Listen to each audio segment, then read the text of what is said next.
siempre cuando se habla de sociedad ahí saltan muchos temas y faltan muchos otros por los cuales hablar y eso es algo que me gusta bastante, ¿no? Porque eh, a pesar de que yo les platico y les confieso, pues que estas clases, estos cursos son, digamos, retomados de algunos que yo ya tenía preparados para el SECAM, para la Universidad de la Tercera Edad, en realidad siempre son diferentes.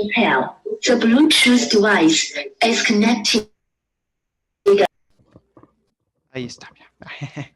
Perdón, es que sí me distraje tantito. Ay, ya no sabía si me escuchaban o no. Perdón. Les decía, no, no hay cuidado, no hay cuidado. Les decía que entonces son cursos que, pues, bueno, un poco ya están preparados por el orden, pero siempre se hablan de cosas distintas. Yo siempre estoy revisando también cosas nuevas, estoy viendo, les platicaba hace 8 días de una de las series, ¿no? Del Cid Campeador, bueno, el Cid en Prime Video, que se acaba de estrenar el sábado, si mal no recuerdo, no, el jueves pasado, ahí está. Se la recomiendo bastante, no es historia de la Nueva España, pero es historia de España y ayuda mucho a entender también muchas cosas. Yo siempre digo, estudiar la historia de España ayuda a entender a la Nueva España, porque al final de cuentas, pues prácticamente se conformó esa dualidad, ¿no? Ese mestizaje, ese sincretismo, ¿no? En cuestión cultural. Y eso, pues nos ayuda también a entender la parte social de la Nueva España, que bueno, ya un poco ya veíamos las clases pasadas o las sesiones pasadas. ¿Se acuerdan? Y nada más así se los estoy poniendo rapidísimo. Las, eh, las diapositivas, ¿se acuerdan que estuvimos hablando pues justo de esa formación de la Ciudad de México, esa conformación de la Ciudad de México que al final pues va a tener delimitaciones sociales, delimitaciones evidentemente urbanas, ¿no? Que a la larga pues van a ir creciendo y eso pues también va a ser importante, ¿no? Porque al final la parte urbana, que es lo que nos queda a nosotros, bueno, en realidad sí nos queda mucho más, que nos queda también la parte cultural, ¿no? Pero también es una cultura, la cultura mexicana actual, pues una cultura, eh, digamos,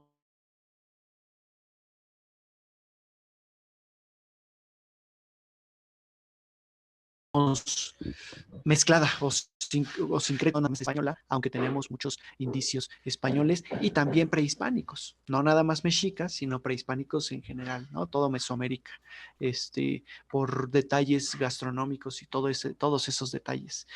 Les platicaba la clase pasada también, pues la división de los barrios en la Ciudad de México, ¿se acuerdan? Santa María Cuepopan, San Juan Moyotla, San Pablo Soquiapan, San Sebastián Atzacualco, y que hoy en día aún podemos observar esos, a lo mejor no los barrios como tal, pero sí las iglesias que le daban o que daban origen a estos barrios, también ya un poco platicábamos, ¿se acuerdan? De San Pablo hacia la región del Metro Pino Suárez o de San Juan, en donde está el mercado de San Juan, Santa María hacia donde está la iglesia de Santo Domingo, ¿no? Digamos, esa zona de Garibaldi hacia esa región del centro de la Ciudad de México. Para los que no conozcan, que creo que todos conocerán, o bueno, estoy presuponiendo, ¿verdad? La verdad, pero para los que no conozcan, la verdad, valdría en ese sentido, pues ahora que las cosas se reactiven, que ojalá sea pronto, ¿no? Digo, ahorita ya no podemos decir cuándo, eso, ya no depende mucho de todos, bueno, sí depende de todos nosotros, pero me refiero que es algo mayor y sin embargo seguramente sucederá y valdría que se dieran una vuelta y que visitaran y recorrieran y entendieran las diferencias en los distintos barrios, en las distintas zonas de la Ciudad de México, del centro histórico de la Ciudad de México. Por aquí, me pregunta Juan Carlos que qué diferencia existe entre barrios y pueblos originarios de la Ciudad de México. La parte de pueblos originarios de la Ciudad de México normalmente se entiende como esos pueblos que conforman la Ciudad de México, el área metropolitana actual, pero que en su momento eran pueblos alejados, ¿no? Coyoacán, San Ángel, Tacuba, Tlacopan, eh, Azcapotzalco, no sé, la Villa de Guadalupe o el Tepeyac, ¿no? En esos casos, y los mismos Moyotla, San Juan, bueno, que es Moyotla, Cuepopan, Soquiapan y Atzacoalcos. Esos son pueblos de la ciudad. En este caso, como barrios, implica que ya es una delimitación al estilo español dentro de la ciudad española. ¿Sí me explicó? Y de hecho, esos pueblos originarios en su momento, en el 2002, no, 2007 más o menos, empezaron a llamarles barrios mágicos de la Ciudad de México, ¿no? Un poco utilizando la idea del barrio, no como la entendemos actualmente, porque seamos sinceros, ahora decir barrio generalmente se está menospreciando, ¿no? Digamos, esa comunidad. Siempre se utiliza la palabra menospreciando y no es de esa forma. O sea, que se entienda que no, que la Nueva España no se menospreciaba.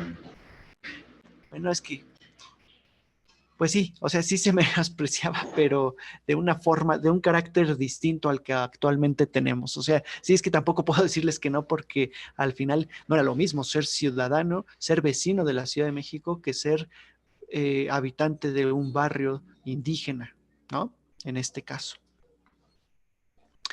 Bueno, y platicábamos también un poco de la plaza pública, ¿se acuerdan? De la sociedad de esos momentos.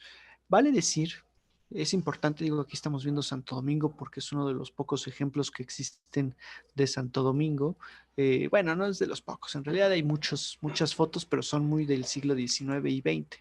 Entonces, pues ahora, nos vamos, podemos acercarnos a ciertas fotos e intentar entender el pasado a partir de pinturas, ¿no? Y no de fotografías, por supuesto. Me pregunta igual Fernando que si el acueducto que se veía aquí, que por cierto les traigo una imagen mejor de ese biombo, lo encontré apenas. Miren, está más bonita esta imagen, creo. Pues, hasta más colorida, ¿no? Del biombo del Franz Mayer. Ese biombo sí es restos, sí es, digamos, sí es reminiscencia del que está en Chapultepec actualmente, pero este que estamos viendo particularmente es la desviación que va rumbo a la fuente de la Mariscala que estaba en la Alameda Central. ¿De acuerdo? Entonces, ay, perdón, déjenme, agarro la plumita. El de Chapultepec es este de aquí. Y digamos que continúa, se sale de la imagen, se sale del biombo, se encuentra junto con este y continúa hacia atrás, hacia Chapultepec. ¿De acuerdo? Pero entonces, este de acá abajo, del lado derecho que les marqué, ese es el de Chapultepec. Y es el acueducto que reutilizaron los españoles, no los arcos, sino el sistema de traslado de agua.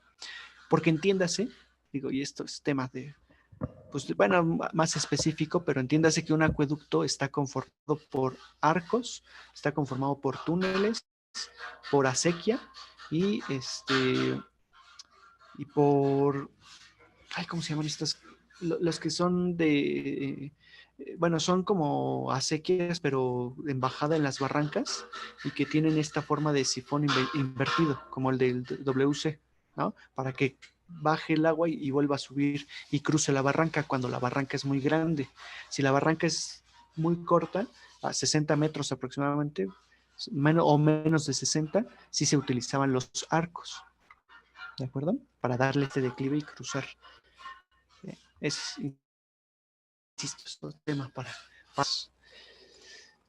Entonces, les comentaba que las plazas, acuérdense, durante el periodo novohispano, durante esa primera mitad de la Nueva España, pues empieza a ser el espacio en donde se está marcando mucho la sociedad novohispana, o sea, se está dividiendo demasiado, pero a su vez se está conjuntando. Acuérdense ustedes que cuando llegan los españoles, y por eso les marqué mucho, o les remarqué mucho, porque su intención al poner esos barrios era separar a la sociedad, hacer una separación. de la sociedad, los españoles dentro de la ciudad, los indígenas fuera de la ciudad. Luego aparecen los mestizos. ¿Y esos dónde van?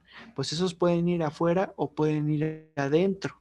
Sin embargo, aunque van dentro de la ciudad, o sea, aunque pueden vivir dentro de la ciudad, no necesariamente tienen o son vecinos, tienen la categoría de vecinos y no tienen, por supuesto, ningún derecho en un primer momento. ¿De acuerdo? También recuerden, y un poco otra vez recapitulando en ese sentido y haciendo este análisis, ya habíamos visto la parte de las encomiendas y cómo funcionaban estas encomiendas fuera de las ciudades. Estamos hablando de Jilotepec, de Tlayacapan, de Cuernavaca, de Toluca en esos momentos, de Huejotzingo, de Cholula, ¿de acuerdo? O sea, fuera de la ciudad. En la ciudad se conforma una sociedad distinta, una sociedad que ellos mismos se sienten mucho más superiores, ¿no? O se sienten superiores, simplemente. A diferencia de esos conquistadores que al final de cuentas siguen siendo nobleza baja o ni siquiera nobleza. En cambio, en la Ciudad de México empieza a llegar la nobleza española. Nobleza baja casi siempre. No llegan los altos nobles. El de mayor dignidad siempre es el virrey. ¿Se acuerdan que les mencionaba con Antonio de Mendoza, por ejemplo, que tenía muchos títulos nobiliarios y en ese sentido, pues era el noble de mayor dignidad dentro de la Nueva España y de ahí para abajo? Entonces, hay un factor importante que tenemos que ir considerando. Durante el siglo XVI, es decir, 1530 hasta 1590, 1620, y ya me pasé al 17 en ese sentido, había diferencias. El noble más bajo en España, en Castilla, es más, vamos a ponerlo así, el noble más bajo en Castilla era probablemente el noble de mayor dignidad en Sevilla. El noble de menor dignidad en Sevilla probablemente era el de mayor dignidad aquí en la Nueva España. ¿Sí? Y así sucesivamente. O sea, en ese sentido, incluso en las ciudades, en los espacios, se van jerarquizando. ¿Sí? Aquí eres un grande, un señor poderoso, pero vas a España y vamos a decirlo así, te ningunean, ¿no? O sea, nadie te conoce, nadie te pela, porque allá hay nobles de mayor dignidad en este amplio sentido de la palabra. ¿De acuerdo? Eso empieza a cambiar conforme la Ciudad de México también empieza a adquirir instituciones. Es el máximo, ahora sí que la Ciudad de México y la Nueva España en ese sentido, pero particularmente la Ciudad de México es la mayor población en América. Y aquí también en cuestión simbólica, tal vez en cuestión de importancia económica, no. La más importante puede ser, o bueno, el territorio más importante puede ser el Perú, pero probablemente la Nueva España, ahí en cuestión simbólica, sí sea siempre la más importante de los territorios fuera de España, ¿de acuerdo? Y eso también pues va a merecer algo, ¿no? O sea, es para ejemplificar. En 1530 se funda Puebla, en un intento se funda Puebla de Los Ángeles, en un intento por llevar a cabo esta población española, omitiendo a los indígenas, y sin embargo no lo logran. Se convierte en algo muy similar, ¿no? Al final Puebla, pues existen tantas iglesias, sobre todo por generar todavía mayor importancia allá en Puebla. ¿Ok? Ahora, pensemos que a la entrada, y esta pintura que estamos viendo también ya la habíamos visto, ¿se acuerdan? Era la entrada de un virrey a la Nueva España, la entrada del virrey a la Nueva España. No entiendo tu pregunta, Juan Carlos. A ver.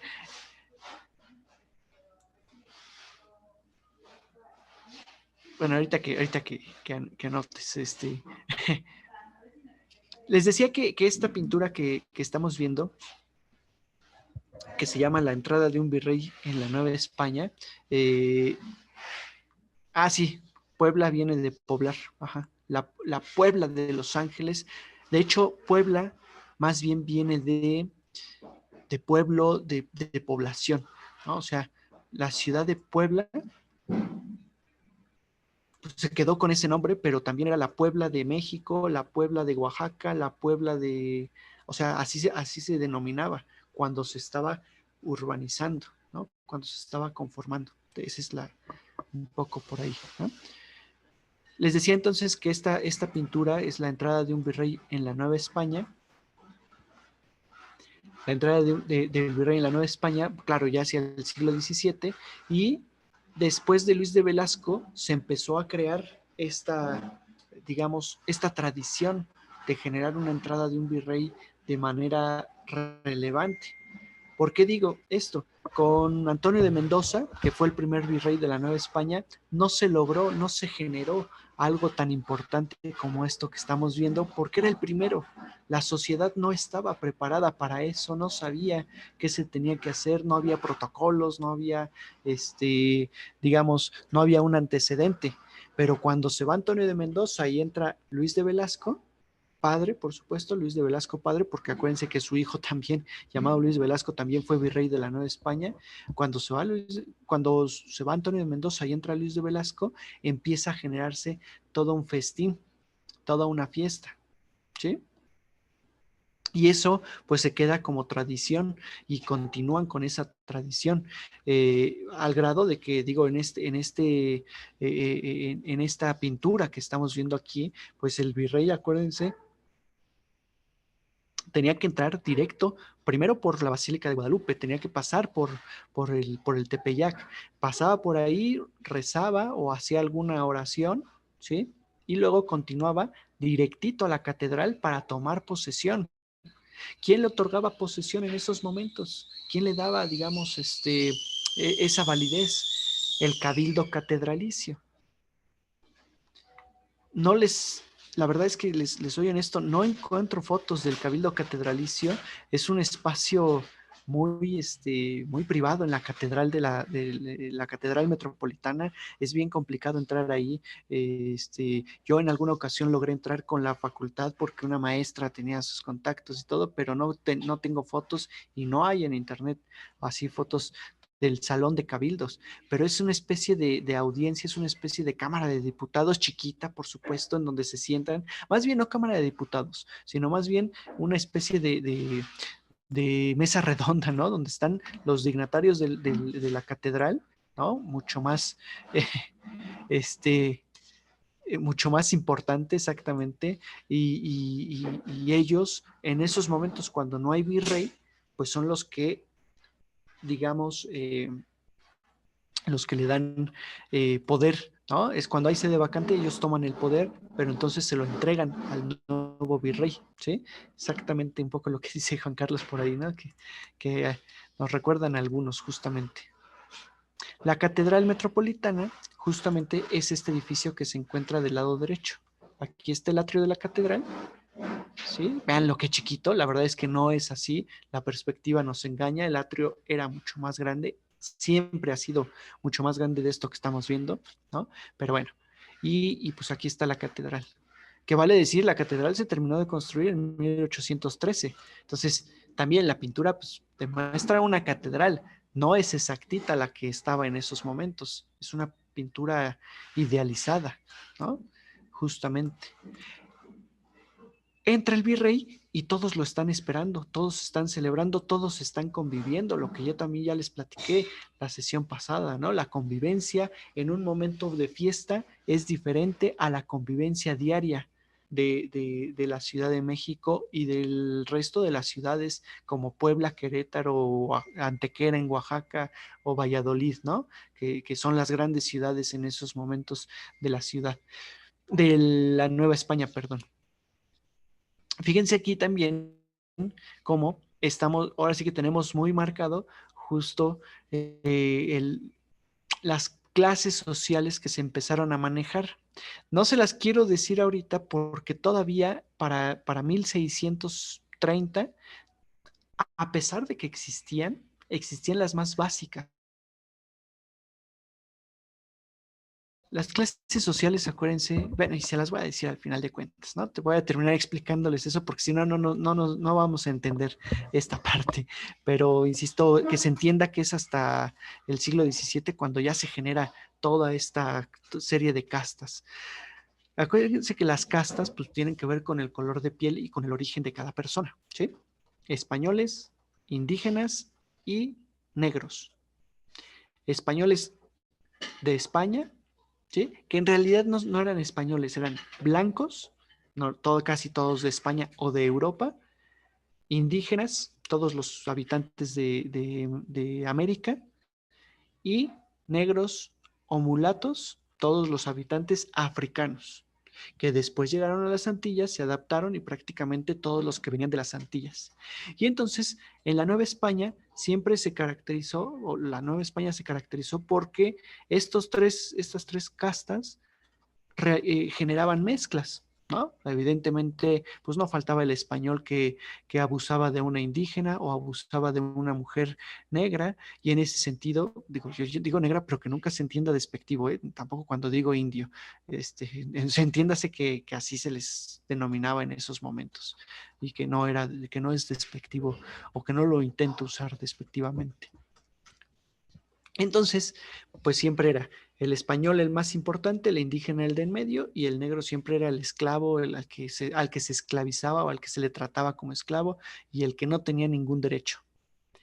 De español y mujer indígena, el hijo era un mestizo, ¿sí? Y en ese sentido, el mestizaje pues fue lo más común, lo más aceptado. Pero luego, pues esos mestizos en las siguientes generaciones fueron creciendo y no siempre se relacionaban con mestizos. A veces se relacionaban con más indígenas o con españoles o españolas en este caso, mujeres u hombres. Y entonces, de mestizo y español se generaba un castizo que tenía más derechos que un mestizo y que un indígena. O sea, era español, castizo, mestizo e indígena. ¿Por qué? Pues porque el castizo tenía 75% de sangre blanca y 25% de sangre indígena, según ellos, según en esos momentos. Por supuesto que ahorita nosotros sabemos que hay genes dominantes y genes pasivos, y en ese sentido, pues eso del porcentaje no es correcto, ¿no? Pero en esos momentos así se entendía. Y luego el castizo que se relacionaba con un español y que tenían un hijo, pues el hijo volvía a ser español porque ya tenía otra vez casi en el 90 y tantos % de sangre, pero pues ya era casi el 100, y entonces volvía a tener derechos. Pero como había nacido en América, pues tenía menos derechos que el español nacido en España, ¿sí? O sea, eran blancos y eran españoles, pero uno nacido en América y otro nacido en España, y entonces, de todos modos, ahí había una diferencia. Así podemos ver hacia abajo, ¿no? Y empezaron a inventarse muchas castas, muchas combinaciones. Por supuesto, pues aquí tenemos que entender que de 1500, o sea, tenemos que hacer un análisis un poquito más concreto.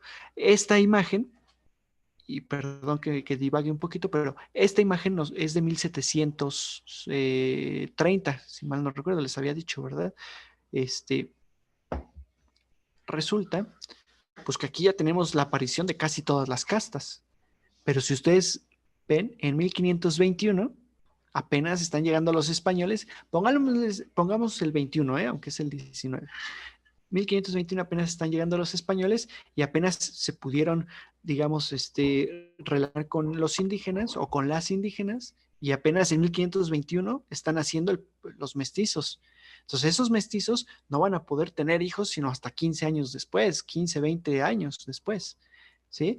Después de esos 20 años, 1535 o 40, más o menos, pues empiezan a hacer el primer castizo en todo caso. Y así sucesivamente, ¿no? O sea, hay que seguirle sumando generaciones para que en verdad aparezcan la mayoría de estas castas. Y además, en un primer momento, pues no era bien visto el relacionarse con indígenas. Lo ocurría, pero no era aceptado. Y entonces hasta el siglo XVII empiezan poco a poco a aceptarlo, y pues Así que ya no pueden ocultar que existió ese mestizaje y mejor pues lo involucran en su sistema de castas. ¿De acuerdo? Todo esto se los platico porque en esos momentos, en una celebración como esta que les estoy marcando, como la entrada de un virrey, aparecen sin problema y aparecen todos participando en esa celebración. De todos modos, pues hay niveles. ¿Quiénes entraban a la catedral? ¿Quiénes entraban a las iglesias? Los españoles, los nobles. Es más, no todos los españoles, los nobles. Primeramente, la nobleza. Acuérdense que en la Nueva España y en América particularmente se inventan estos grandes atrios. ¿Sí? Esos atrios, si uno va a las iglesias españolas europeas, o no existen, o existen como un patio lateral de la iglesia y que tiene una función totalmente diferente.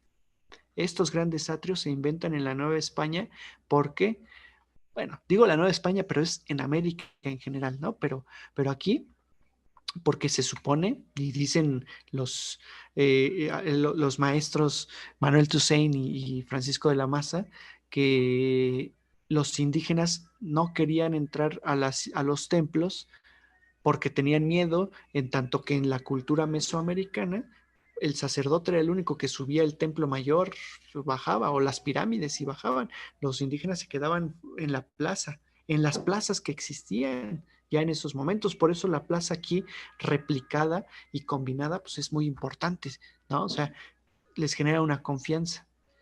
Eso dicen ellos, pero se ha comprobado también que a pesar de que es una de las razones, en realidad la segunda razón es no se mezclan las razas, como dicen. Los indígenas se quedan afuera en el atrio tomando misa, separados de los españoles nobles que están dentro, bien sentaditos y que están comulgando y que están sin mayor problema ahí, ¿no? Entonces, también ahí se nota muchas veces esa separación de castas. Exactamente, como dice Marco, los ritos de los mesoamericanos eran al aire libre y en ese sentido pues es la costumbre también, o sea, se combina, pero también tiene un valor importante esto que les menciono de separar las clases, ¿sale? Entonces, a pesar de que todos participan, todos juntos, no hay problema, de todos modos están marcadas esas, este, esas castas.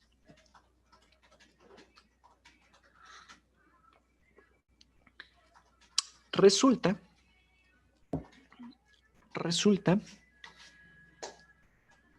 que como una tradición, y esto sí es meramente española, y quiero decirlo tajantemente y como es, es una tradición que no quiere decir que esté correcta, ¿de acuerdo?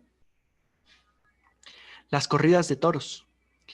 Las corridas de toros también fueron un elemento importantísimo para la celebración, para la convivencia, para la festividad, ¿no? En algunas ceremonias importantes.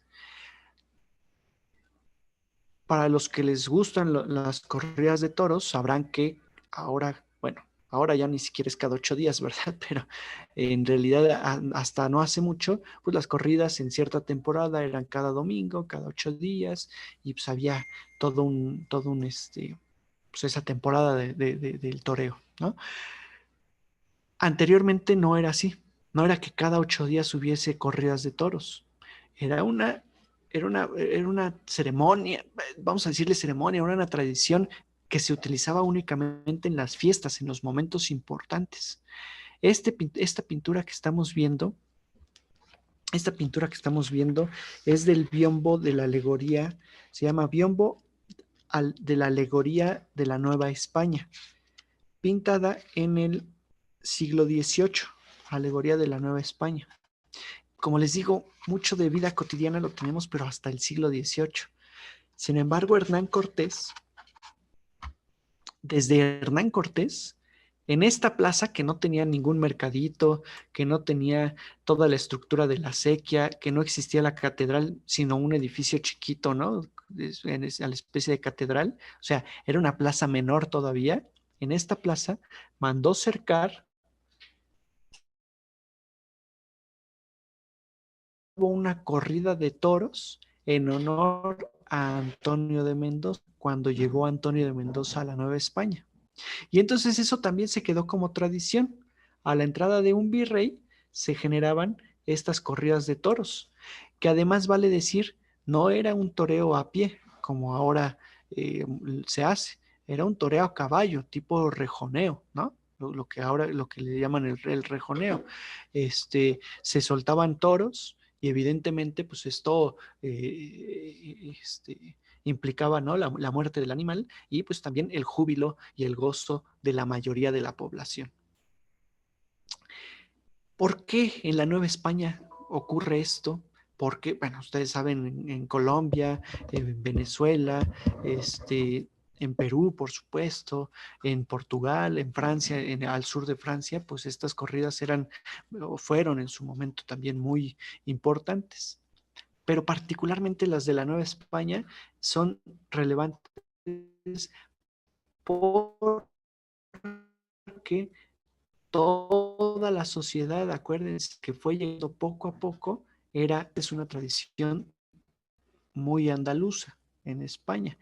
Entonces es lógico que, digamos, la forma que ellos conocen para festejar, para conmemorar, para celebrar, es esta, la de las corridas de toros.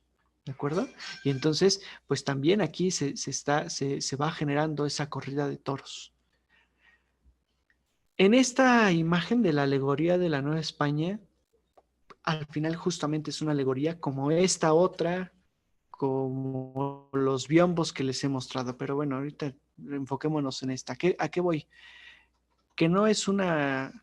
El pintor no se sentó en una fiesta y se puso a representar todo lo que veía. No, sino está representando en esta imagen distintos momentos, distintas formas, una sociedad, ¿no? Que aparecen todos los elementos cuando nosotros sabemos que no se llevaban todos al mismo tiempo.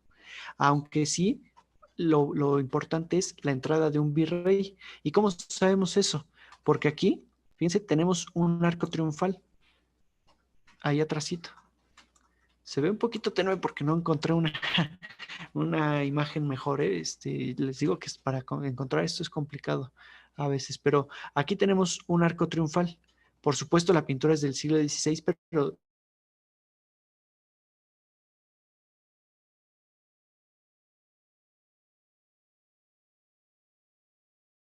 del siglo XVIII, pero desde utilizando a algunos dioses, perdón, algunos santos, algunos elementos importantes que dignificaran a ese personaje que está entrando. Entonces aparecían, no sé, San Fernando y San Jorge, reyes santos, ¿no? Bueno, que ahora San Jorge ya no, si mal no recuerdo, ahora, no sé por qué ya lo sacaron, pero ya no es un santo. Creo que no era tan santo, pero San Fernando y San Luis Rey, este, por decir algo, ¿no? Por mencionar algunos. O San Cristóbal, ¿no? Que también creo que también por ahí ya quedó fuera de en la iglesia católica estos personajes, pero en su momento pues se utilizaron demasiado, ¿sí? Y entonces aparecían en estos arcos triunfales con adornos florales. También eso resalta muchísimo. Resalta, por ejemplo, pues que evidentemente al ser una alegoría, el edificio ni siquiera sabemos cuál es, aunque se entiende que se está representando el Palacio Nacional, el castillo a donde va a llegar el virrey. Pero eso pues, no existe en estos momentos. El acueducto, aparecen volcanes, ¿ya vieron? ¿Qué volcanes son esos? ¿Quién sabe? Es una representación de las montañas que rodean a la Ciudad de México, evidentemente, y probablemente el Popocatépetl y el Iztaccíhuatl, ¿sí? Pero en sí no hay una claridad con esa representación, termina siendo alegórico. Lo importante también aquí va a ser la Alameda Central, esa Alameda que ahorita les voy a platicar justamente. Bueno, en 3 diapositivas más todavía. ¿Qué notamos también en esta alegoría? Como les digo, la convivencia. Los niños, este hombre va acompañado de su mujer. ¿Se acuerdan que les decía yo hace 8 días que pues que se entendía perfectamente que los dos, ahora sí que señora nobleza y el noble eran esposos y ante los ojos de la sociedad tenían que actuar como esposos, pero que dentro de la casa ni se pelaban muchas veces, ¿sí? Y se acostumbraba mucho que cada uno tuviera su amante, ¿no? Y en ese sentido, tanto mujer como hombre, con los hombres no era mal visto, que eso es una diferencia, y con las mujeres sí. Ahora sí que si a una mujer se le descubría con su amante, pues era enjuiciada por la Inquisición porque era un pecado, ¿sí? Cosa que a los hombres no. Y eso, pues es esa tradición que también dejaron los españoles y las culturas occidentales e incluso mesoamericanas también, ¿eh? O sea, no nada más ellos, sino acuérdense que eso es un común en las culturas antiguas y en las modernas también, ¿eh? El machismo sigue existiendo en culturas modernas todavía.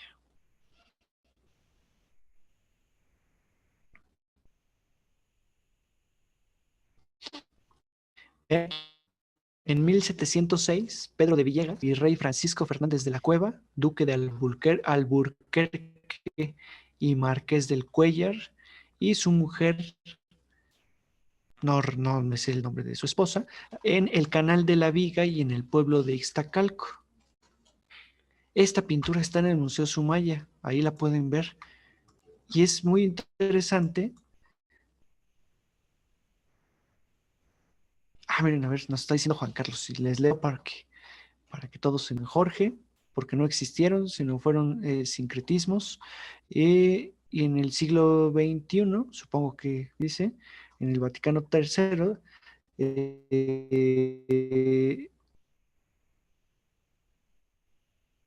descatalogaron a Juan Diego. Bueno, ahí sí ya no entendí ese comentario, perdón, Carlos, pero bueno, un poco, ¿no?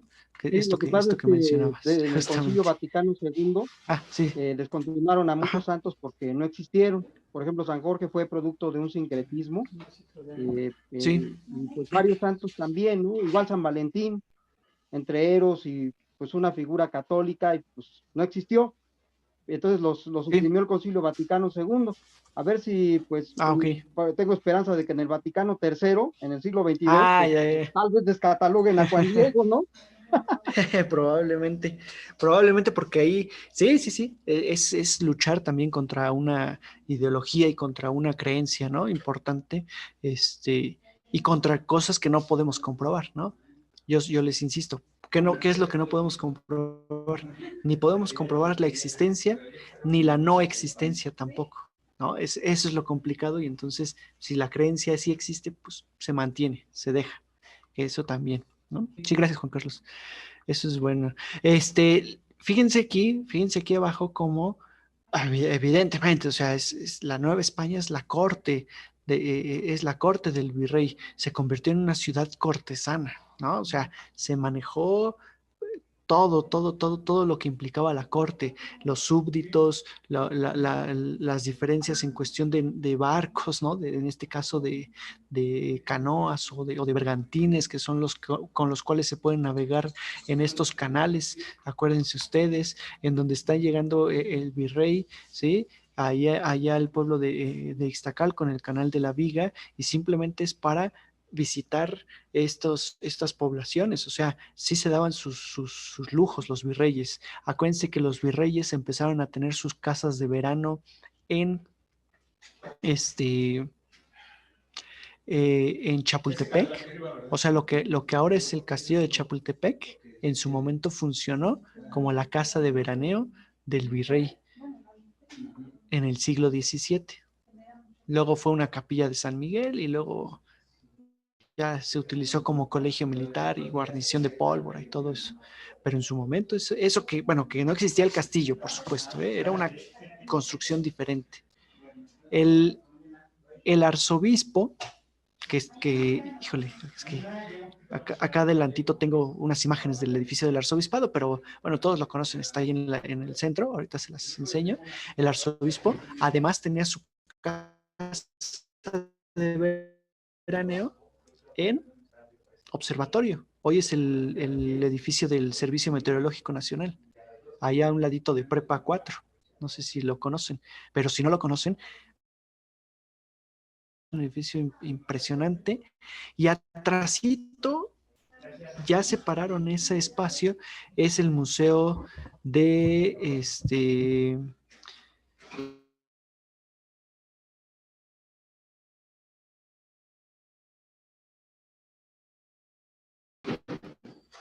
ay, pero, pues tiene un nombre científico, no, bueno, no científico, de una ciencia, pero en donde les muestran todos los aparatos para la medición de los temblores por parte de la UNAM, ¿no? Es un museo muy bonito, también que insisto, vale la pena ir hacia allá. También ahí se encuentra la Mapoteca Orozco Iberra. La Mapoteca, Sí. Orozco Iberra, exactamente. Sí, sí, sí. Y del otro lado del periférico, en medio, está una capilla en donde se encuentra el museo de la Mapoteca, justamente. Sí, en Sí, efecto, a la mitad del cuadrito, esto del periférico. exactamente, en ese triangulito que es complicadísimo entrar, ¿no? Es complicadísimo entrar. Bueno, el asunto es que lo que quiero mostrarles es que los virreyes, pues como los gobernantes actuales, bueno, como todos los gobernantes, ¿no? Sí trabajan, pero tienen sus meses de vacaciones, sus meses de veraneo, por supuesto. Los virreyes así. Hubo una época en la que empezaron a ir a San Ángel, por ejemplo. Su veraneo era San Ángel, como para muchos de nosotros ir a La Marquesa o ir a Cuernavaca o ir a Valle de Bravo, lo que eso implica, para ellos era ir aquí a Iztacalco, ir a Xochimilco, ir a San Ángel, que eran pueblos, eran poblaciones, y ahí tenían sus edificios de habitación, ¿de acuerdo? Por eso, fíjense, por eso el arzobispado de México tiene su casa o tiene su lugar de residencia aquí en la calle de Juan Pablo II, en la colonia Florida. Sí es en la Florida, ¿no? Bueno, o por ahí, ¿no? No me acuerdo, pero es justamente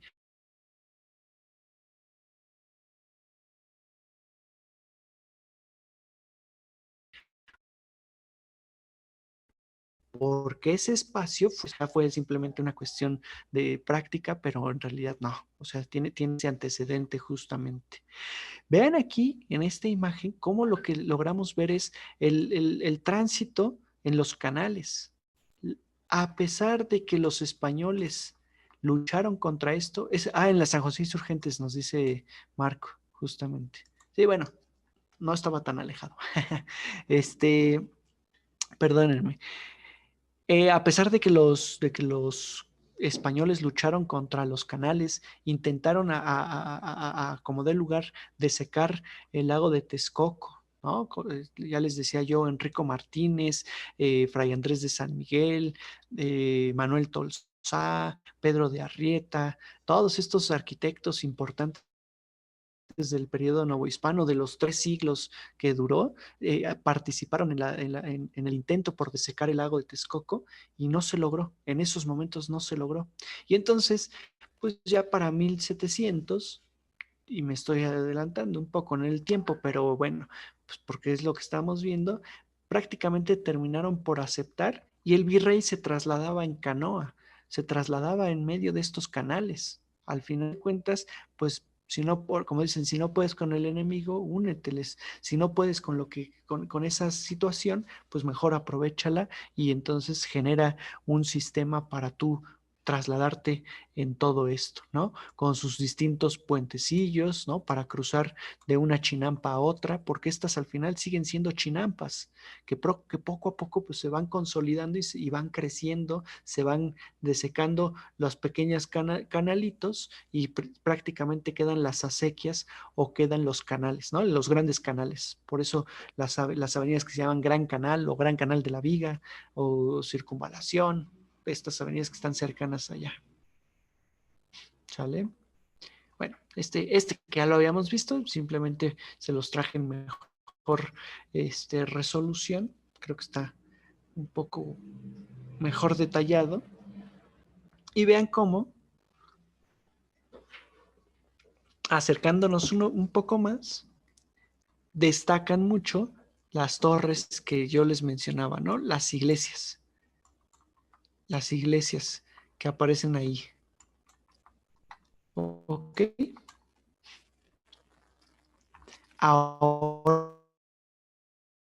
Ahora bien,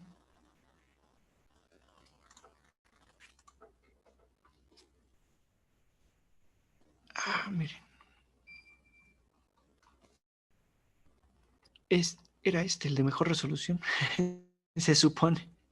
Este que estamos viendo que es mejor resolución. Noten aquí, fíjense, se alcanza a ver perfectamente el acueducto. Aquí tenemos el acueducto. El que continúa, que se conecta y que viene de Chapultepec. ¿De acuerdo? Bueno, ya lo pinté de rojo, pero ahorita lo borramos. Y aquí está la fuente de Salto del Agua. Vean cómo fuera de estos acueductos, o sea, el acueducto también está marcando estos terrenos llanos y estas pequeñas capillas, ¿sí? O sea, como de todos modos, para marcar un pueblo, para marcar un barrio, se marca con su capilla, su iglesia es lo principal, es lo más importante en esos momentos. Pero, y para esto me quería acercar, justamente aquí está. En esta zona hay una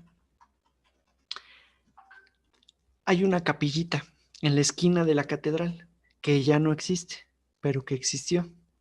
Marcaba el punto de arranque, el punto de inicio de la procesión de Corpus Christi, que después fueron llevando hacia la Alameda. Aquí tenemos otra capillita, ¿ya vieron? Aquí. Y entonces la procesión de Corpus Christi, que era una de las más importantes en aquellos tiempos, se llevaba a cabo saliendo de la catedral, visitando estas capillas, ¿sí? Visitando esta capilla, había otra enfrente de Santo Domingo, ay, perdón, me fui muy arriba, pero aquí enfrente de Santo Domingo, llegaban a la Alameda Central, aquí en la Alameda circulaban, ahorita vemos, insisto, unas imágenes, regresaban por esta calle, que es la calle de lo que ahora es Madero, en su momento era la calle San Francisco, cruzaban enfrente de la catedral, llegaban a otra iglesia que era la iglesia de la Santísima, y ahí reposaban. La iglesia de la Santísima, ¿la conoce alguien? Bueno, en esa esquina venden unos tlacoyos deliciosos, ay, sí, riquísimos. Por eso la ubico, por eso la conozco, por eso la visito tanto, voy a decir. Pero en realidad esa iglesia de la Santísima es muy relevante porque fue decorada por la cofradía de San Pedro y San Pablo. Estamos hablando ya de cofradías y no les he explicado qué son. Las cofradías, como en este caso, por eso hay tantas capillas, tantas iglesias, las cofradías fueron congregaciones seculares, ¿no? De personajes seculares que normalmente estaban vinculadas con los gremios. El gremio de zapateros, el gremio de carpinteros, el gremio de pintores, ¿no? O sea, toda la gente que se dedicaba a un mismo oficio conformaba un gremio y esos gremios conformaban una cofradía, una congregación dentro de la Iglesia Católica. Y en ese sentido, pues de pronto poner un altar dentro de la catedral, poner una capilla dentro de la iglesia de Santo Domingo, arreglar una iglesia, volver a poner una iglesia. Luego había archicofradías, una cofradía que conjuntaba a varias cofradías. Entonces era la archicofradía, como el arzobispado, ¿no? Un obispo que controla o que es líder de muchos obispos, por ponerles ese ejemplo. El asunto es que esa iglesia de la Santísima, que aquí no aparece, noten que aquí no aparece en este biombo, incluso nos podemos ir al otro lado, al otro extremo, y tampoco, o sea, tampoco tenemos representación que tendría que aparecer por aquí, y no está. No existe esa iglesia de la Santísima en estos momentos, a pesar de que ya la habían construido, pero es que siempre estuvo inundada, siempre estuvo deteriorada. A la fecha, yo no sé quién ha tenido la suerte, yo no he tenido la suerte de entrar porque siempre me toca en remodelación, restauración, algo parecido, ¿no? Entonces, es una iglesia que de pronto fue tan importante y le siguen dando remodelaciones y restauraciones. Y al grado de que fue tan importante en cuestión religiosa que la procesión de Corpus Christi terminaba siempre en la iglesia de la Santísima Trinidad, justamente. Y entonces lo que hacía esta procesión, y perdón, les borro aquí esto, porque aquí me faltó, se las voy a explicar en este biombo mejor. Me faltó marcarles. Lo que hacía esta procesión era salir desde aquí, desde la catedral, ir a Santo Domingo, regresar y cruzar hacia la Alameda, regresaban, venían a San Agustín, vale decir que por aquí en algún momento también pusieron, luego ya lo hicieron en el oratorio de San Felipe Neri, regresaban y cruzaban hasta la cofradía la iglesia de Corpus Christi, que insisto, aquí no aparece. ¿Ya vieron? Es una cruz en la Ciudad de México. Entonces, insisto, lo simbólico también, ¿no? Lo que comentábamos hace 8 días, también era muy simbólico esta parte de cómo se va a llevar a cabo las procesiones. Todo mundo quería participar en las procesiones, todo mundo quería estar en una procesión de este nivel, al grado de que también se los platiqué cuando hablábamos de la evangelización. Las órdenes religiosas se peleaban por ver quién iba adelante, quién iba atrás, quién participaba. Las monjas participaban en la procesión. ¿Y cómo le hacían? Porque se supone que las monjas ya no volvían a salir del convento. Una monja entraba al convento cuando tenía 17 años, 20 años, a veces desde antes, ¿eh? Y no volvía a salir ni muerta. Se moría y la enterraban en el convento. Entonces, eso era importante. Y entonces, ¿cómo le hacían? Ah, pues resulta, híjole, qué mal porque no les traigo imagen, pero bueno, acuérdense ustedes que los conventos de monjas, las iglesias de los conventos de las monjas, no es la fachada original, digamos, no es la fachada común, que es de frente y que tú entras en una puertita de frente al altar. No, es una fachada lateral, ¿sí? Es decir, es así, tiene 12 entradas, las puertas gemelas que le llaman, y el altar estaría de este lado, enfrente, ¿sí? Y entonces en la Nueva España se inventó eso de las puertas gemelas para que las monjas participaran. La procesión entraba a la iglesia, pasaba por el altar y salía por la segunda puerta.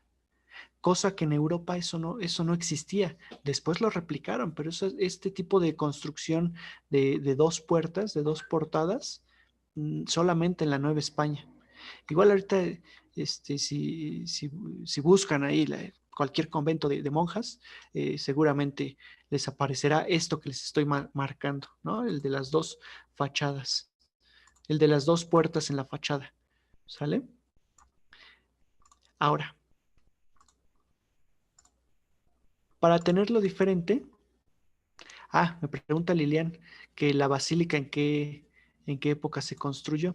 La basílica antigua se construyó en 1750 aproximadamente, ¿sí? Antes de eso, lo que existía era la capilla del Cerrito, la capilla del Pocito y nada más. Bueno, y luego ya se puso la colegiata y luego ya la basílica como tal, pero nada más en esos momentos, ¿sale?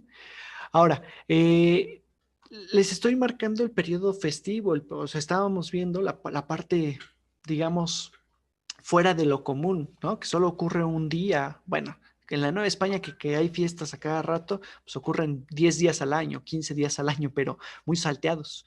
Pero ¿cómo es la convivencia del diario? ¿Cómo es la convivencia diaria en la Nueva España? Pues miren, aquí Cristóbal de Villalpando, en esta pintura de la Plaza de la Ciudad de México, nos muestra esa convivencia, ¿sí? Claro, la plaza es una alegoría al final de cuentas, no es un retrato, pero la convivencia es igual, todos mezclados, pero aquí sí, sin mezclarse. Ahora sí que sin, cada quien por su lado, cada quien caminando por separado. En estos momentos también, acuérdense, estamos hablando de 1700, perdón, de 1630, 1640, más o menos, como él, de donde él toma referencia, y la vestimenta es diferente a lo que vimos, ¿sí? ¿A qué voy? Recuerden que antes de 1700, antes de que los Borbones llegaran a España, la vestimenta en la Nueva España era oscura. Bueno, en la Nueva España y en España. Busquen los cuadros de los virreyes, busquen cuadros de personajes de reyes españoles y siempre salen con su túnica negra, con su cuello isabelino en un cierto momento porque era de moda, porque estaba de moda, pero con sus medias encima del pantaloncillo blancas, ¿no? Entonces, esa era la vestimenta típica, ¿sí? Como lo tenemos aquí abajo, como los tenemos acá, con sus velos negros, ¿sí? Acá tenemos otros personajes.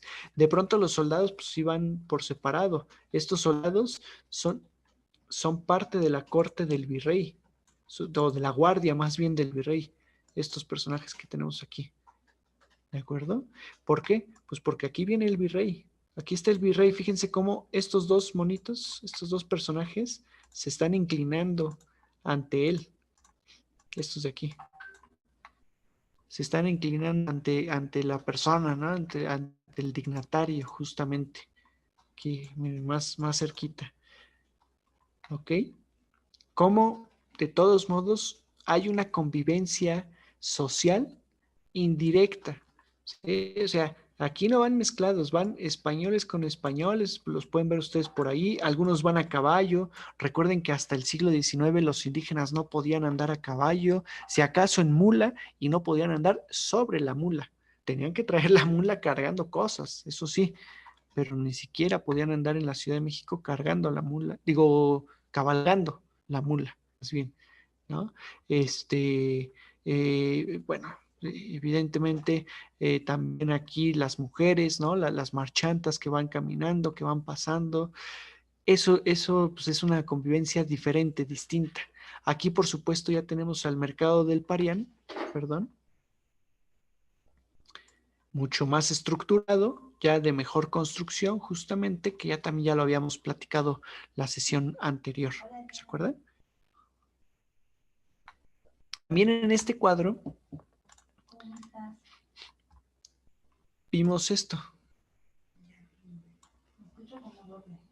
Eso se los platiqué hace 8 días, ¿no? ¿Verdad? Ya ni se acuerdan. Así me ponen atención, ya los vi. Ya los caché, ya los caché. Miren, resulta que evidentemente todo mundo también conocemos el Palacio Nacional, es otro de los edificios icónicos de la Ciudad de México. Y sin embargo,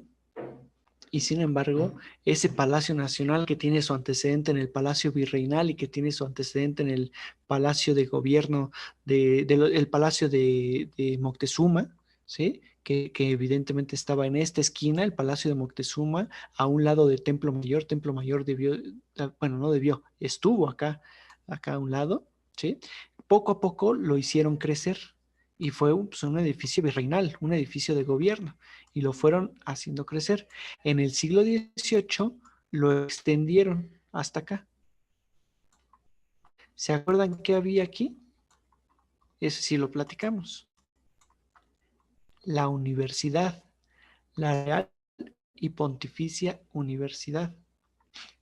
Recuerden ustedes que la Ciudad de México se convirtió en importante a partir de la fundación de la Real y Pontificia Universidad, a partir de la fundación de colegios de enseñanza superior, ¿sí?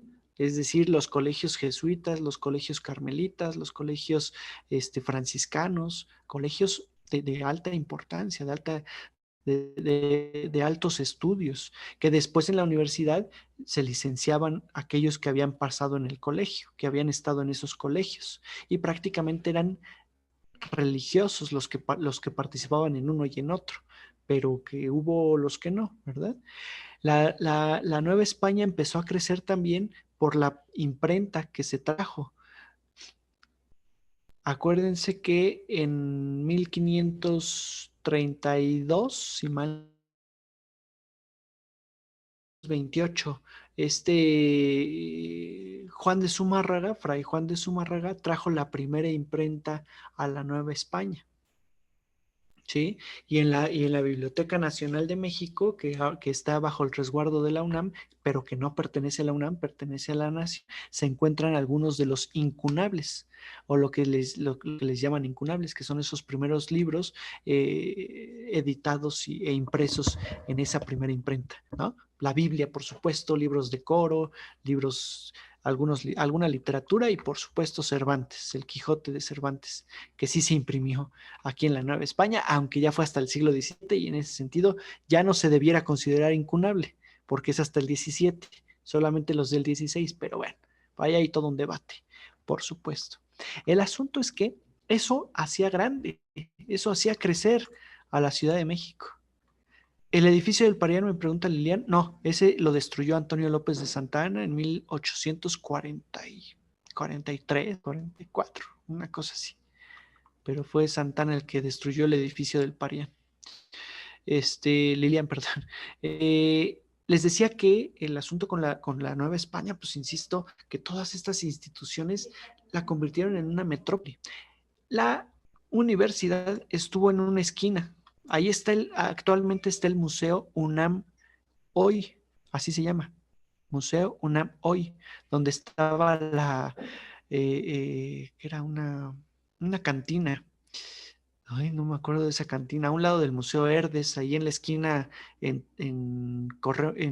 la esquina de Moneda y Seminario, que es un edificio amarillo. Actualmente lo hicieron museo. El nivel, dice, sí, sí, es esa, la del nivel. Eso sí, exactamente, eso sí se lo saben todos, ¿no? ¿Cuál es la cantina que estaba en esa esquina? El nivel, acuérdense. Pues ahí, no, ya no existe. Ya no existe porque ya convirtieron el edificio en museo de la UNAM, porque fue el primer edificio de la universidad. Como que estaba muy pequeño el edificio, lo trasladaron para acá, para donde les estoy mostrando, a esta parte.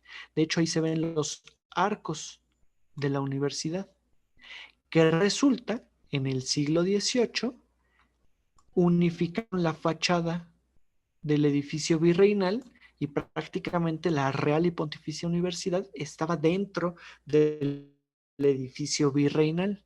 Pero aquí la vemos destruida porque en 1764 hubo un motín de indígenas que arrasaron y que atacaron al virrey y que fue muy importante. Hubo varios motines indígenas en esos momentos. Bueno, desde 1538, 1580 y 1600 y hasta en estos momentos hubo muchos motines, pero este fue importante porque vean cómo deterioraron bastante. Claro, aquí Cristóbal de Villalpando le exageró un poquito, ¿verdad? Pero sí hubo un gran deterioro de esta Real y Pontificia Universidad. Acuérdense que la sociedad novohispana se da a conocer exactamente, yo les insisto mucho, pelea mucho con España, insistiendo en que pues también es importante lo de acá, porque España argumentaba que a pesar de que había humanos, vamos a decirlo así, en la Nueva España, pues que no tenían talento, que no eran universitarios, que no, si se hablaba de pintores, el pintor novohispano no era nadie, siempre tenía que haber un español, siempre era mejor el español, era el que tenía un talento perdón, en los talleres de pintura de España, siempre se dijo que los de aquí no sabían hacerlo. Y sin embargo, pues esto poco a poco le sirvió mucho a la Nueva España para ir demostrando que sí existía gente con talento, que sí existía gente con conocimiento, con sabiduría. ¿Sí? Acuérdense que la Real y Pontificia Universidad se funda, de hecho, en Perú siempre está ese pleito, porque Se funda primero la de aquí, de la Nueva España. Pero el problema es que no entra en función sino hasta 5 años después. Se funda en 1540 y... Híjole, ese dato sí, no me acuerdo cuándo es, pero ahorita se los consigo, es 41 creo, cuando se funda la de la Nueva España. Pero resulta, y aquí quiero decirles, que la del Perú, aunque se funda después, entra en funciones más pronto. Y entonces ellos dicen siempre que la de ellos fue primero. En realidad, vamos, por una cuestión de orgullo, pues sí importa. Pero aquí no importa porque el asunto es que los dos virreinatos más importantes de América tenían su propia universidad. Y en ese sentido ya la construcción pues implica un edificio de alto nivel, ¿sí? Un edificio de bastante relevancia. Vean la universidad, ¿no? Vean el edificio de la universidad. Esto actualmente es Palacio Nacional. Esto actualmente está dentro de Palacio Nacional, ya con muchas modificaciones, por supuesto, ¿no? Que ya no es lo mismo. El Caballito, por supuesto, pues no estuvo ahí dentro, sino hasta 1821, ¿sí? Estuvo ahí dentro en 1821 cuando lo quitaron de la Plaza Mayor, porque pues, después de la independencia había que destruir todo lo que representara a España y Lucas Alamán lo trasladó. Entonces, esta pintura, insisto, es de 1821. Es una, de hecho, ni es pintura, es una litografía, ¿no? Pero bueno, el edificio no varió, no cambió y nos muestra justamente cómo fue la universidad. Igual, vean esta litografía, perdón, de la Real y Pontificia Universidad. Les decía que como edificios, pues también otro importante es el Palacio del Arzobispado. Durante el siglo XVI, también esa es otra cosa que tenemos que entender. Ah, mira, aquí me dice Marco, gracias. La cédula real de la universidad es de 1551 y se inaugura en 1553. Aunque es de Wikipedia el dato, confíen en ellos. Datos duros, no se equivoca Wikipedia tan fácil, ¿no? Los datos duros. Lo que pasa es que los análisis nunca son tan correctos, pues, porque cualquiera podemos escribir, pero los años y las fechas casi siempre son correctas ahí. Entonces, confiemos en eso. Durante el siglo XVI, 1500 a 1600, y todavía un poquito más adelante, la Ciudad de México se va construyendo. Todavía no es esa gran ciudad de los palacios. Todavía no es esa ciudad que tiene edificios grandotes. Entonces, este de la Real y Pontificia Universidad y este del Arzobispado son de los pocos, junto con a una parte de la catedral y una parte del Palacio Virreinal, ¿sí? Son de los pocos edificios altos, de gran altura, de grandes dimensiones, que destacan. Entonces, que el arzobispo tenga un edificio de, digamos, de residencia más grande que el virrey, también implica y también nos habla justamente de de esa relevancia de la iglesia durante el siglo XVI, de ese poderío que tuvo la iglesia católica durante el siglo XVI. ¿De acuerdo? Fíjense cómo por ejemplo, que sigue siendo la fachada de la universidad, pues, digo, ahorita se los alterné, era una plaza, lo que está enfrente, que era el mercado del Volador, se convirtió en una plaza de mucha también, de gran importancia. Ya les hablé de la plaza de Santo Domingo, ya les hablé de la plaza Mayor, ya habíamos hablado un poco de la plaza del Volador, que es esta que está aquí, es decir, este edificio es el de la universidad. Esto es Palacio Nacional. Aquí en el Volador, acuérdense que estuvo la Suprema, bueno, está, perdón, la Suprema Corte de Justicia, pero también fue una plaza importante no nada más por el mercado. Resulta que ahí se llevaban a cabo los debates para otorgar el título de licenciado o de doctor a los personajes que estaban en la universidad, principalmente religiosos, ¿de acuerdo? Lo que yo les decía anteriormente también, es una época en la que hay que demostrar. Los debates son públicos. Los debates siempre, a ver, ¿a qué voy con esto del debate? El que se está licenciando propone una tesis, ¿sí? Propone una tesis que tiene que defender y va a haber 3 sinodales que se la van a rebatir, ¿de acuerdo? Y en ese sentido se genera este debate público. Estos debates tienen que ver con la santidad sobre San Agustín, la ciudad de Dios de San Agustín, San Jerónimo y sus normas, si Dios dijo qué, no sé, o cómo Erasmo de Rotterdam habla sobre el humanismo. O sea, son principalmente debates religiosos, ¿no? Debates sobre todo el ámbito teológico. Y entonces esas propuestas, pues están todos los expertos que se han dedicado toda su vida a participar, a platicar, a leer a todos estos personajes de la Edad Media principalmente. Y entonces hay que integrar, ¿sí? ¿Cuál es la ventaja o por qué les digo esto? Porque la gente se juntaba alrededor de todos ellos a escuchar esos debates porque les estaban hablando de Dios o de lo que la iglesia está diciendo sobre Dios. Y eso implicaba una especie de evangelización indirecta, ¿sí?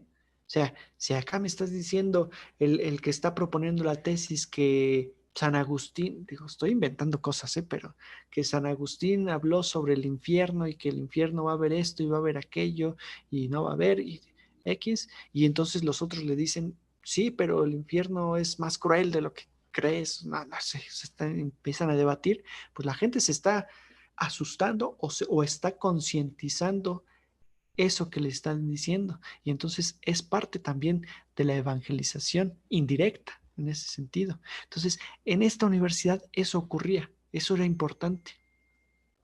Acuérdense ustedes que ustedes entraban, bueno, el personaje entraba a los colegios de las órdenes mendicantes, estudiaba 6 años de ética, de teología escolástica y de ética, y de artes, perdón, ¿sí? Eran 6 años, y luego estudiaba otros 6 años si quería profesar como religioso, y entonces tenía que estudiar teología moral, ¿sí? Cuando hablo de artes, no crean que estudiaba pintura, arquitectura y escultura, no.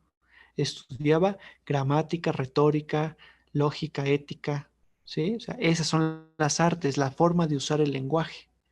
Entonces, en estos casos, pues casi 12 años después, adquirían el título eh, de licenciado. Primero, después de esos 6 años en el colegio, adquirían el título de bachiller. Pasaban otros 6 años estudiando teología moral en la universidad y era el título de licenciado. Y luego podían continuar con sus estudios en cierto tema específico, es adquirir el título, bueno, el grado en estos casos ya son el grado de doctor, ¿de acuerdo? Y entonces, pues eran los famosos doctores. Fíjense, por ejemplo, este personaje, y nada más se los pongo como ejemplo porque se alcanza a ver todo lo que dice abajo, ¿no? A ver si que todas las letritas de abajo, es Nicolás del Puerto y Salgado, que este que tiene todos los títulos, ¿no? De colegial mayor de este insigne colegio catedralicio de rectoría, jubilado de primera de cánones, ¿no? O sea, ¿qué es primera de cánones? Pues un tema específico sobre la Iglesia Católica, ¿no? Sobre la temática. Entonces, en eso se jubiló rector 2 veces y cancelario de esta Real Universidad, canónigo y tesorero, que es canónigo y tesorero de la Iglesia de México, pro, provisor y vicario general de este arzobispado, consultor del Santo Oficio, comisario general de la Santa Cruzada, presidente de la Audiencia de Guadalajara, consejero de no sé qué, o sea, colegial, licenciado, doctor y luego otros títulos nobiliarios, ¿no? Todos esos títulos adquirían en esos momentos. ¿Sale?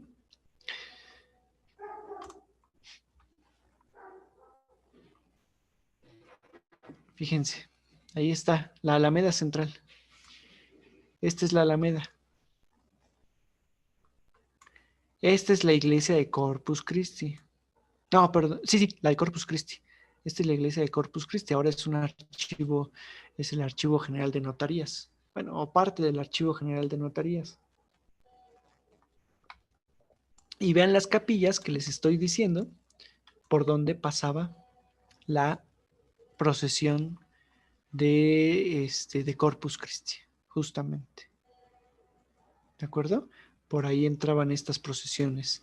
Vean cómo, claro, esto es del siglo XVII, la sociedad anda en la calle, anda en las carretas, se habla, ¿no?, de las grandes calles de la Ciudad de México, dice, pasan 3 carretas sin tocarse, u 8 hombres a caballo sin tocarse. O sea, son calles muy anchas, casi todas empedradas, dicen algunas descripciones.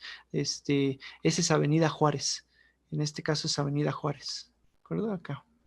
Todo esto es esta que vemos aquí, justamente.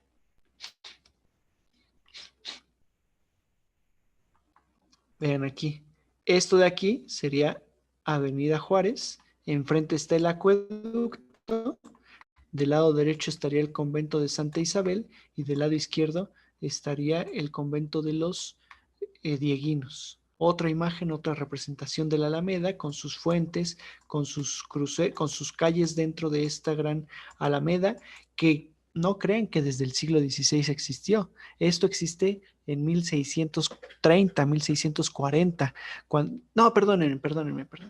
En 1595, y perdónenme, aquí corrijo, el virrey Luis de Velasco, hijo, es el que manda hacer la Alameda Central pequeña, y luego poco a poco pues va creciendo y va creciendo esta Alameda, justamente. ¿De acuerdo? Y así que la van modificando. En 1700, y voy a hacer un poco de promoción, permítanme. En 1775, hicieron una transformación en la Alameda y quitaron todas estas fuentes que tenemos aquí, estas 4 fuentes y esta quinta que tenemos aquí, que el rey Carlos III había colocado, había mandado colocar aquí en la Alameda, que son representaciones grecolatinas, y la mandan transformar y mandan poner otras fuentes y hay una remodelación. El chiste es que, pues sí, o sea, poco a poco la van mejorando, van sembrándoles primero álamos y luego desde mucho antes fresnos y cedros y luego ya Porfirio Díaz manda a traer las jacarandas que están ahí y todo ese asunto. Bueno, ¿cuál es la promoción? Y esto sí, no se los platico yo para que ustedes lo busquen y lo lean y así, pues en realidad nada más se difunda porque no hay ganancia ni nada por el estilo. Hay un librito que se llama Fuentes de la Alameda de 1775, un rescate arqueológico. Es de Enrique Alcalá Castañeda y María Teresa Jiménez Sánchez. Perdón. En 2006, mi papá, que algunos de ustedes saben que es arqueólogo, descubrieron esas fuentes en la calle de 16 de septiembre enterradas. Y entonces hicieron todo un rescate, toda una investigación, ¿no? La verdad es que es muy interesante, insisto, no es por nada, pero me gusta mucho esa investigación que hicieron. La verdad es que es muy, muy, muy valiosa.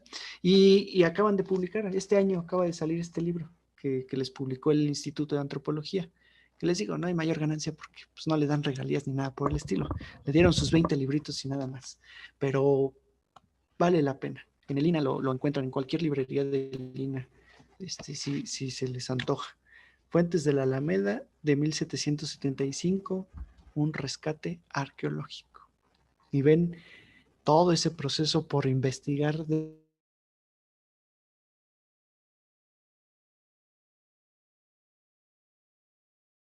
dónde vienen, qué son.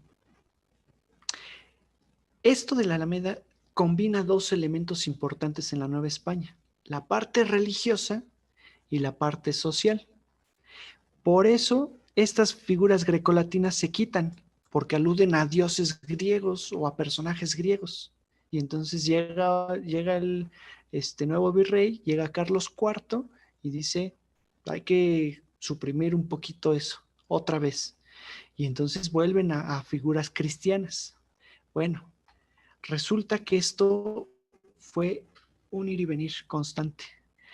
Durante el siglo XVI, y me voy a regresar un poco, o sea, porque acuérdense ustedes que durante el siglo XVI había una cosa en Europa que se llamaba Reforma Protestante. La famosa Reforma Protestante que implicaba todos los tipos de protestantismo, desde Martín Lutero, Juan Calvino, Enrique VIII, ¿no? Bueno, es más bien una separación de la iglesia, está Thomas Müntzer y muchos protestantes se formaron muchas iglesias, muchos indicios. Eso no llegó como protestantismo a la Nueva España, o sea, no llegaron grupos protestantes, pero el protestantismo sí afectó mucho a la Nueva España, vamos a llamarle de manera positiva. Se crearon muchas pinturas, se crearon procesiones en donde se aludían los triunfos de la iglesia, ¿sí? El triunfo de la iglesia o triunfo de la fe, en donde van barquitos, por ejemplo, alegorías, ¿no? Va los santos, San Francisco, San Ignacio de Loyola, Santo Domingo, San Agustín, todos ellos arriba de este barco, y en la parte de abajo, vean aquí abajo, perdón, están Johannes Calvinus, Sabellus, Arribus, Besa, que son protestantes, son personajes protestantes. Nos suena mucho más Juan Calvino, ¿no? Y aquí está Lutero, por cierto.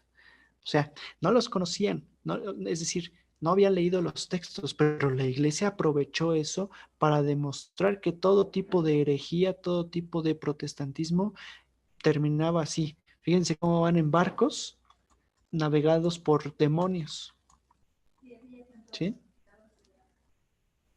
Y entonces, durante el siglo XVI, también las pinturas, que es una parte de la sociedad, que era una parte de esta evangelización de la Nueva España, o sea, que continuaban, porque no nada más era para los indígenas, todo esto también era para esos españoles, para toda la sociedad, o sea, en general. Toda la sociedad tenía que ver esto y se los remarcaban muchísimo.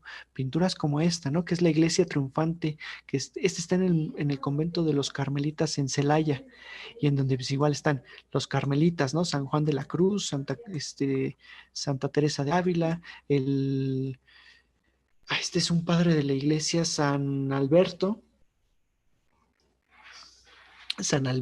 y fíjense aquí abajo, los demonios, y aquí abajo otra vez, la iglesia, la Virgen del Carmen, pisando a estos demonios. Calvino, Lutero. ¿De acuerdo? O sea, ese discurso, ¿no? Dice Lupita, es curioso que se está gestando desde Francisco, ¿no? El grupo de católicos ortodoxos formado por los monjes, sí, justamente. Sí, exactamente. Ahora, pues hay también esta intensidad otra vez, ¿no? De la ortodoxia, de no caer en esta iglesia abierta, sino las reglas como tal, ¿no? Las reglas como tienen que haber. Sí, justamente. Vean, el Sagrado Corazón de Jesús reflejado en la hostia y en el cáliz, ¿sí? Que además, pues eso mismo reflejan las palabras que van a romper con los protestantes que están aquí abajo. Aquí no dice Lutero y Calvino, pero créanme que es Lutero y Calvino. ¿Por qué? Pues porque en el discurso del cuadro que viene en la parte de atrás, que vendría en la parte de atrás, justamente se nombra, es la contrarreforma justamente, ¿de acuerdo? O sea, es una campaña esa por atacar a esta contrarreforma porque de alguna forma la herejía pues es demostrada en ellos, ¿no? Nuevamente, vean aquí, esa contrarreforma intensa, otra vez, híjole, es que aquí la foto la tuve que sacar del libro, no encontré una imagen de esto, pero en esta zona dice Lutero, en esta zona dice Lutero, ¿de acuerdo? Igual es la iglesia triunfante, este está en el Museo del Virreinato también, esta pintura, ¿sale? O sea, intensificando esta parte social y esta parte religiosa, ¿sale? Un poco les mezclé temas sociales. ¿Qué nos falta ver? Nos falta ver la nao de China y el comercio, porque también la parte comercial pues, va a regir mucho la vida social de la Nueva España y los estándares, qué ciudades son más importantes, qué ciudades no, cómo se mueven los caminos, cómo se van a delimitar, de dónde parte, qué productos traen y todo ese aspecto, ¿sale? Entonces, hablar un poco justamente de la vida en el barco, de la piratería, los puertos, Campeche, Veracruz, Acapulco, ¿no? Cómo llegaron los piratas del Caribe aquí a la Nueva España y cómo atacaron la Nueva España. No son un mito los piratas del Caribe, son reales. Bueno, no era Jack Sparrow, por supuesto, pero sí son reales algunos otros piratas del Caribe. Y de eso estaremos hablando en enero. ¿Sale? ¿Dudas? ¿Dudas, preguntas, cosas que quieran compartir? No por ahora, gracias, Daniel. Yo sí tengo una duda. ¿Sí? Me perdí un poquito cuando mencionaste por qué había dos puertas en los conventos de monjas. De monjas. ¿Por qué servían para la procesión? Me imagino que en la otra ya no salían, se quedaban por dentro, no sé, pero ¿me puedes repetir? Exacto. Las monjas querían participar siempre en las procesiones, ¿no? O sea, aunque aquí en estos cuadros que les he mostrado aparecen monjas, no es cierto, las monjas nunca estaban fuera del convento, pero querían participar, entonces para que fueran partícipes, la procesión iba a ellas. Ellas se ponían en la parte de atrás de la iglesia. Acuérdense que en las iglesias de monjas siempre hay una celosía y siempre hay un espacio a donde no podemos entrar porque se supone que es el espacio privilegiado y único para las monjas. Pasa la primera puerta, entra hasta el altar hacia la derecha y luego sale por la segunda puerta. O sea, como se hace una procesión larguísima, pues no pueden entrar y salir por la misma puerta. Por eso se usaron dos para la procesión. O sea, pero es por la procesión principalmente. Muchas gracias, Daniel. Sí, de nada. ¿Más dudas? Pues no. Parece que no. Chicos. Oiga, yo les quería pedir un favor, si pueden poner sus cámaras nada más para que nos saludemos de fin de año, sacarle una impresión y mandárselas a todos, compartírselas. Muchas gracias, Daniel. Qué miedo, ya va. Al contrario, Marco. Gracias, Daniel. Le digo, los que quieran compartirlo, que nos veamos así. Para vernos a todos de grupo. A ver, déjenme un segundito. Ahora sí. A ver, déjenme ver, porque creo que yo no los veo ahora. ¿Quién falta? Carlos y Fernando. Yo falto. Tú estás con tu... Ay, ¿estás compartiendo todavía tu pantalla? Claro. Espérame. Sí, ¿verdad? A ver, espérame, aquí le pongo. ¿Tú ya le quitas ahí? Creo que sí, pero espérame, a ver cómo... No, ahora sí. Ahora sí. Bueno, ahora pues sí, que se la pasen muy bien. Muchas gracias a todos por estar acá. Y pues un abrazote, que lo pasen con sus familias, que estén muy bien todos, sobre todo en estas épocas tan difíciles, ¿no? Un abrazote y pues cuídense mucho. Muchas gracias, Daniel, y muchas gracias felicidades. Al contrario, muchas gracias a todos. Muchas felicidades. Felices fiestas. Cuídense mucho. Igualmente. Gracias, salud y felicidades a todos. Felicidades, gracias. Que estén muy bien. Bye. Muchísimas gracias. Igualmente a todos. Que pasen un bonito fin de año. Igualmente. Bye.